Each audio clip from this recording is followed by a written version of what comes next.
Setelah Erlan menutup telepon, tatapannya berubah dingin. Dia tidak berpikir keinginannya untuk menciptakan kekacauan di antara keluarga Dharmawangsa, untuk mengalihkan perhatian mereka dari pencarian mereka di negara akan mengarah pada penemuan rahasia yang begitu besar. Kinan adalah putri kedua Nona Dharmawangsa. Tidak heran dia pergi tanpa mengucapkan selamat tinggal, dia pasti telah menemukan kebenaran. Tapi bagaimana hubungannya dengan dia menjadi bagian dari keluarga Dharmawangsa? Selanjutnya, ada misteri namanya, Kinan. Erlan merasa pasti ada hal lain yang dia tidak tahu yang telah terjadi. Mungkin rahasia mereka telah terungkap. Erlan dengan cepat pergi untuk berkonsultasi dengan ayahnya. Marvin sama terkejutnya saat diberitahu. "Ayah, berita itu pasti bocor entah bagaimana. Aku curiga seseorang melarikan diri dari panti asuhan bertahun-tahun yang lalu," kata Erlan dengan ekspresi serius. Wajah Marvin mulai gelap. "Kamu benar, seseorang pasti telah melarikan diri. Kita tidak tahu berapa banyak, tetapi yang pasti gadis dari keluarga Dharmawangsa adalah salah satunya. Namun, ini aneh, karena sampai sekarang, belum ada laporan bahwa salah satu dari mereka hilang. Mungkin mereka kembali setelah melarikan diri," tebak Erlan. Marvin mengangguk. "Ada kemungkinan seperti itu. Panggilkan Nino, aku punya sesuatu untuk dia lakukan." "Iya, Pak." Erlan mengangguk tetapi ada kilatan merendahkan di matanya. Tak lama kemudian, pria bernama Nino ini tiba. Dia secara fisik besar tetapi tidak ada jejak emosi yang terlihat di wajahnya. Tidak ada jiwa di matanya. Jika seseorang melihat lebih dekat, orang mungkin melihat kemiripannya dengan Marvin. Ketika dia melihatnya, sikap merendahkan muncul kembali di kedalaman mata Erlan. Nino mengabaikannya dan berkata kepada Marvin dengan hormat, "Apa kau mencariku?" Marvin memandangnya dan memerintahkan, "Aku punya misi untukmu. Pergilah ke kota A segera untuk menyelidiki wanita bernama Kinan ini, beri perhatian khusus pada ibunya. Aku ingin tahu segalanya tentang mereka, semakin detail semakin baik. Ingat, jangan biarkan siapapun memperhatikanmu, dan misi ini tidak boleh gagal, mengerti?" "Baik, Pak." Nino mengangguk. Marvin melambai padanya dan tidak ada jejak kehangatan di matanya. "Berangkatlah sekarang." "Baik, Pak." Nino seperti seorang prajurit yang hanya tahu bagaimana mengikuti perintah. Saat dia pergi, Erlan menggerutu dengan ketidakpuasan. "Pak, kita memiliki begitu banyak orang, mengapa Papa mengirimnya?" Marvin menjelaskan, "Aku hanya bisa mempercayainya sekarang, mengingat parahnya situasi." "Tapi apakah dia benar-benar bisa dipercaya?" Erlan tertawa dingin. "Aku merasa dia mungkin yang paling tidak bisa dipercaya. Dia adalah putraku, jadi apapun yang terjadi, dia tidak akan mengkhianati kita dengan mudah," kata Marvin dengan percaya diri.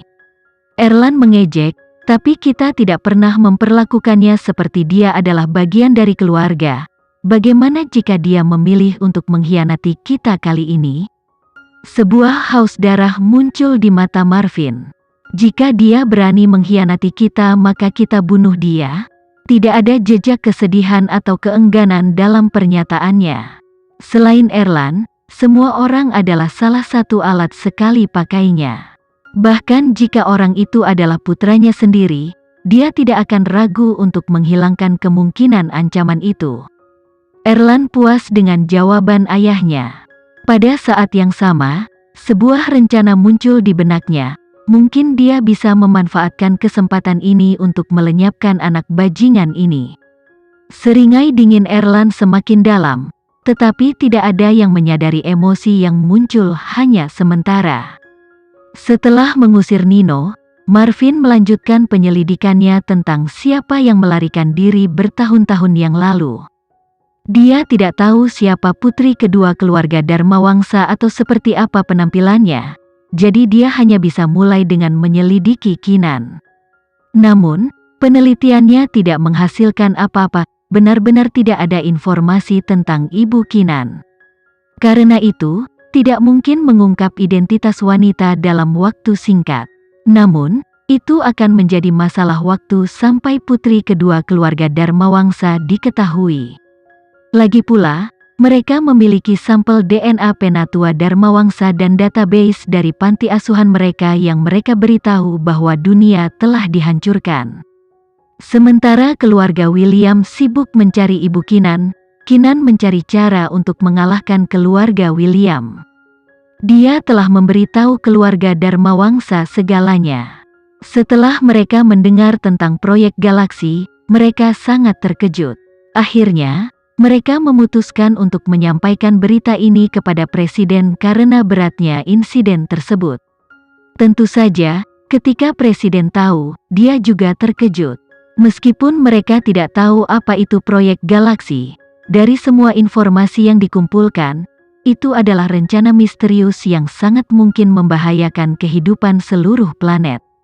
Demi semua orang, presiden menyatakan niatnya untuk bekerja sama sepenuhnya dengan penyelidikan Kinan. Namun, target utama mereka adalah keluarga William di negara R. Jika presiden campur tangan, itu dapat menyebabkan krisis internasional yang nyata. Karena itu, mereka harus bergantung pada Kinan, karena Kinan setidaknya memiliki beberapa cara untuk menyelidiki keluarga William. Rencananya sederhana, dia akan menunggu keluarga William mengambil tindakan. Asal kelahirannya telah diumumkan, dia yakin keluarga William pasti telah diberitahu. Mereka tidak akan duduk diam setelah mendapatkan berita. Karena itu, yang harus dia lakukan hanyalah menunggu mereka muncul dan menunggu kesempatan untuk menyerang. Untuk memberi mereka pembukaan yang mereka inginkan, Kinan menghabiskan sepanjang hari di luar hanya berkeliaran. Hanya dia dan Jesse. Jesse mengantarnya ke seluruh kota sementara Kinan memantau situasi mereka dengan cermat di dalam mobil, menunggu lawan mereka muncul. Namun, mereka telah melakukan ini selama 2 hari berturut-turut dan mereka tidak menemukan apapun. Kinan, apakah menurutmu keluarga William benar-benar akan mengirim orang untuk mengikuti kita? Jesse bertanya dengan tidak yakin saat dia memutar setir.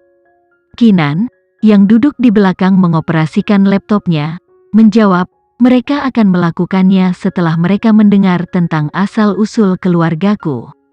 Bagaimana jika pihak yang mereka kirim bermaksud untuk menyakitimu? Jesse bertanya dengan sedikit ketakutan dalam suaranya. Kinan tersenyum. Itu juga tergantung apakah mereka memiliki kemampuan itu atau tidak. Belok kiri di persimpangan depan, ikan telah mengambil umpan. Jesse kaget dan langsung melihat ke kaca spion.